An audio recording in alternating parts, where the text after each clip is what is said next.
안녕하세요. 다산이드 전병칠 원장입니다. 이번 시간에는 금속 전선관에 대해서 알아보도록 하겠습니다.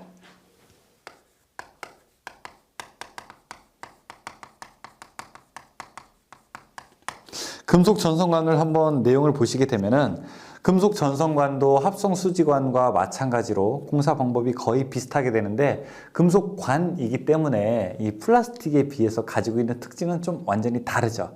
플라스틱이 가볍고 공사가 용이하고 싸고 이런 특징을 가지고 있었다면은 금속관은 비싸고 무겁고 공사가 어렵고 그쵸? 대신에 전기도 잘 통해서 위험하고요. 그쵸? 대신에 이제 금속 전선관이 가지고 있는 장점이라고 하면은 기계적 강도죠. 그쵸? 그다음 또 내구성, 내열성 이런 장점들을 우리가 금속관에서 발견을 할 수 있습니다. 이 합성수지관이 안찌름에 가까운 짝수로 표기를 했는데 금속전선관은 두 가지로 나타내게 됩니다. 그래서 후강전선관이라고 하는 게 있고 박강전선관이라고 하는 게 있는데 후강은 안찌름에 가까운 이것도 짝수로 나타내는 거고 박강은 바깥찌름에 가까운 홀수로 나타내게 됩니다. 그래서 이걸 우리가 후짝, 박홀 이렇게도 외우게 됩니다. 후강전선관은 짝수, 박강전선관은 홀수로 나타내게 됩니다. 후가 두꺼울 후자입니다. 박은 얇을 박자, 그래서 두꺼운 전선관이라고 그렇게 이름을 우리가 질 수 있죠. 지지점 간의 거리는 2m. 합성수지관은 1.5m죠. 합성수지관보다 50cm 더 길게 됩니다. 딱딱하니까 금속관이니까 조금 더 여유를 두게 되는 거죠. 자, 이것도 내용을 한번 읽어보면서 제가 관련된 부분을 이렇게 좀 강조하는 것으로서 학습을 진행해 보도록 하겠습니다. 자, 금속 전선관 배선은 금속 전선관 속에 절연 전선을 넣어서 시공하는 것으로 기계적 충격이 강하고 전선의 인입과 교체가 용이한 등의 특징을 갖고 있어 공장이나 빌딩 등의 배선에 널리 이용되고 있다. 그 밑에 후강 전선관의 종류와 박광 전선관의 종류가 있죠. 후강 전선관이 총 몇 종? 16mm부터 104까지 10종인데 10종의 밑줄.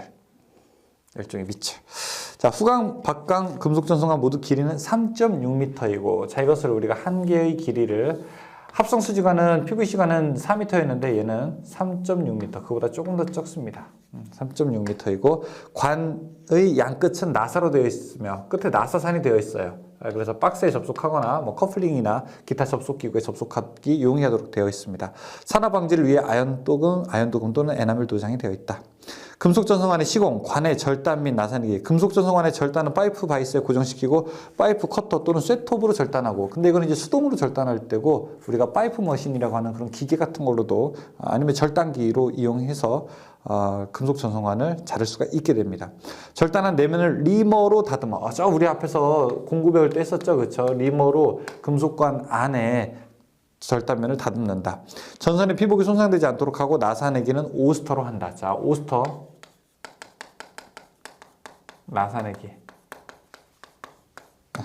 자, 그 다음에 옆에 밑에 금속 전선관의 구부리기. 금속 전선관을 구부릴 때 관의 단면이 심하게 변형되지 않도록 구부려야 하며 그 안쪽의 반지름은 관 안지름의 6배 이상이 되도록 한다라고 되어 있습니다. 자, 이걸 우리가 무엇이라고 하냐면은 곡률 반지름이라고 하게 되는데요. 자, 곡률 반지름 잘 기억해 두셔야 될 게 관을 구부릴 때 지금 여기 보십시오, 여러분. 이렇게 원이 하나 있다라고 하게 되면은 관을 90도 구부릴 때 이런 모양이 되겠죠. 그렇죠? 그럼 관을 90도 구부리게 되면은 요 반지름, 이 R값, 이 R을 얼마큼 주어야 되는가? 관 안지름에요. 자, 이 R 더하기 이 직경의 반, 2분의 1이 관 안지름의 6배 이상이 되어야 되는 겁니다. 무슨 말인지 아시겠어요? 이 관 안지름이요. 6배 이상. 6배 이상이라고 하는 것은 어떤 일이 얘기냐면은 관을 스무스하게 구부리라는 거예요. 관을 너무 급하게 구부리게 되면요.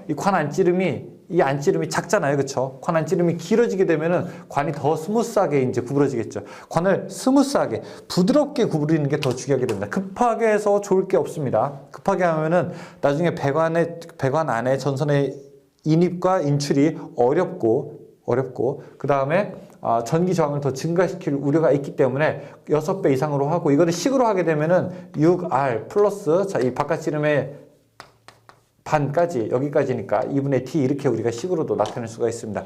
공률 반지는 6배로 해야 된다. 근데 뒤에 이제 우리가 가요전선관이랑 그 금속재 가요전선관이라든지 케이블에서 조금 예외 규정이 있기는 해요. 그런데 기준은 6배입니다. 금속전선관에는 3개소를 초과하는 굴곡개소를 만들면 안 된다. 굴곡개소가 많을 경우 또는 관의 길이가 30m를 초과할 때는 도중에 풀박스를 설치한다. 그렇죠? 굴곡개소가 3개소를 초과할 때마다. 4번에 금속전선관을 콘크리트에 매입할 수 있는데 그때의 조건은 1.2mm 이상 두께가 넘을 때에만 콘크리트에 매입할 수 있다. 자, 금속전선관을 직접 지중해에 매입하여서 배관하면 안 된다. 왜냐하면 부식의 염려가 있죠. 다만 공사상 부득이한 경우 후광전선관을 사용하고 두꺼운 거, 그 다음에 방수와 방부 조치로 황마를 감거나 콘크리트로 감싸는 등의 방어 조치를 하는 경우는 예외이다. 자, 금속전선과 금속전선관의 굵기 선정. 금속전선관의 배선에는 절연전선을 사용해야 하며 단면적 10스퀘어를 초과할 때는 연선을 사용한다. 단 1m 이하의 금속전선관에 넣는 것은 관계가 없으며 관 내에서는 전선의 접속점을 만들어서는 안 된다. 역시 관 내에서는 전선의 접속이 허용된다, 안 된다? 안 돼요. 모든 배관이 마찬가지입니다. 합성수지관, 금속관, 덕트, 가요전선관 다 안 돼요. 자, 그리고 교류회로의 한 회로의 전선을 모두 동일관 내에 넣는 것을 원칙으로 한다. 왜냐하면 교류회로에서는 전선을 병렬로 사용하는 경우에는 관 내에 전자적 불평이 생기지 않도록 해야 하기 때문에 그렇습니다. 자, 예를 들어 여기 전원이면요. 여기에 부하가 있다. 그리고 왕복 전선이 모두 이렇게 동일한 관에 들어가는 것은 동일한 한 관에 들어가는 거는 상관이 없습니다. 왜냐하면 들어갈 때 앙페르의 오른손 법칙에 의해서 전기 자장이 만들어질 때 반대편 나올 때는 그것과 반대 방향으로 자장이 만들어지기 때문에 서로 어떻게 하냐면 서로 상쇄돼서 전자적 평형 상태를 이루게 되거든요. 그런데 이거는 맞는 이해. 자, 맞지 않는 예에서는 다 들어갈 때는 부하가 이쪽 선으로 가게 되는데 나올 때는 이쪽 선으로 오게 되면은요. 자, 들어갈 때는 이쪽 관으로 들어가게 되는데 나올 때는 다른 관으로 나오게 되면은 이게 전류가 흐를 때 자기장이 만들어지는데 이 자기장에 의해서 와류손에 의해서 이 전선관, 금속관이 데워지게 돼요. 따라서 전자적 불평형 상태가 되기 때문에 우리가 전선은 반드시 들어가는 것과 나오는 것이 같은 관 안에 들어가게끔 공사를 해야 되는 것입니다. 자, 그래서 그 얘기가 전자적 불평형이라는 얘기입니다. 다음에 관의 굴곡이 적어 전선을 쉽게 끌어낼 수 있을 때는 전선의 피복을 포함한 단면적의 총 합계가 관내 단면적 48% 이하가 되도록 한다. 굵기가 다른 전선일 때에는 32%가 되도록 해야 된다.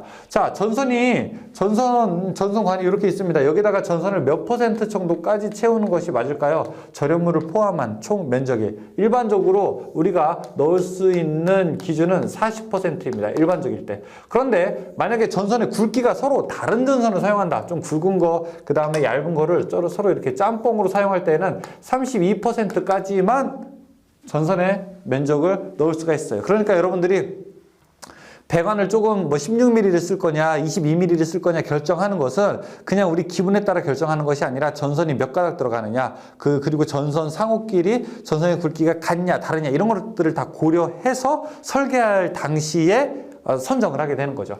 다음에 그런데 이 전선이 제어 회로용 전선이거나 길이가 굉장히 짧거나 뭐 전류를 굉장히 작은 전류를 써요. 이때는 몇 퍼센트까지? 48%까지. 그래서 최대 48%까지 전선을 넣을 수 있게 되는 것입니다. 세 번째, 접지. 자, 접지는 여러분 이것만 기억하세요. 뒤에 우리가 접지에서 본격적으로 나오니까. 자, 접지를 할 때에는 400V가 안 될 때, 400V 미만일 때와 400V 이상일 때 를 구분하게 되는데 400V 미만일 때는 3종 접지를 하고요. 400V가 넘을 때는 특별 3종 접지를 합니다. 일단 이것만 기억하세요. 뒤에 우리가 접지를 가면서 조금 더 여기에 대해서 이야기를 배우게 될 겁니다. 자, 문제 한번 풀어볼까요? 1번. 금속 전선관 공사에 대한 설명으로 틀린 것은 무엇이냐? 4번에 접지 공사를 하지 않아도 감전의 우려가 없다? 아니에요. 감전의 우려가 있어요. 금속 전선관은 자체가 도체잖아요. 그렇죠? 2번 금속관 공사에 관하여 설명한 것으로 옳은 것은 무엇이냐?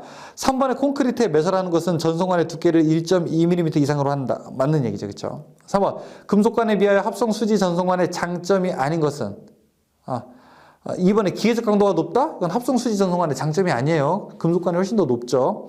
4번에 다음 중 금속 전선관의 호칭을 맞게 기술한 것은 무엇이냐? 박강은 외경, 후강은 내경으로 밀리미터로 나타낸다. 3번이 맞죠. 5번 후강 전선관의 호칭은 뭐예요? 안찌름에 가까운 짝수로 표시하죠. 2번. 6번 금속 전선관의 종류에서 후광 전선관 규격이 아닌 것은, 자 제가 후짝 박홀이라고 했어요. 후광 전선관은 짝수, 박광 전선관은 홀수라고 했어요. 그렇죠? 거기서 맞지 않는 거는 딱 뭐예요? 하나밖에 없죠. 2번. 7번 금속 전선관 중 후광 전선관에서 16에서 104까지 몇 종류가 사용되는가? 총 10종. 8번 금속관을 조형지에 따라 시설하는 경우는 새들 또는 행거 등으로 견고하게 지지하고 그 간격을 몇 미터 이하로 해야 되는가? 금속관은 몇 미터? 2미터. 애자 2미터, 합성수지관 1.5미터, 금속관 2미터. 9번 금속관 내의 같은 굵기의 전선을 넣을 때는 절연전선의 피복을 포함한 총 단면적의 금속관 내부 몇 퍼센트가, 같은 굵기에서 총 최대 얼마? 48%까지 가능하다. 10번 금속관을 구부릴 때 금속관의 단면이 심하게 변형되지 않도록 구부려야 하며 그 안쪽의 반지름은 관 안지름의 몇 배 이상? 6배 이상이 돼야 된다.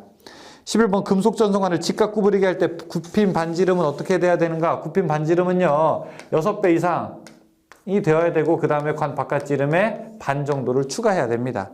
1번. 12번 금속관 공사에 사용되는 부품이 아닌 것은 무엇이냐? 2번에 덕트가 되겠죠. 새들, 로크너트, 링, 리듀셔는 금속관 부품인데 덕트는 배관 중에 하나죠. 13번 서로 다른 굵기의 절연전선을 동일 관 내에 넣는 경우 금속관의 굵기는 전선의 피복 절연물을 포함한 서로 다른 굵기래. 서로 다른 굵기일 때 어떤 거? 32%. 1번이죠. 14번 금속관 배관공사를 할 때 금속관을 구부리는 데 사용하는 공구는 밴더 또는 히키 이런 것들을 사용하게 되죠. 1번. 15번 저압 가공 인입선의 인입구에 사용하는 부속품은 무엇이라고 하는가? 엔트런스 캡이라고 합니다.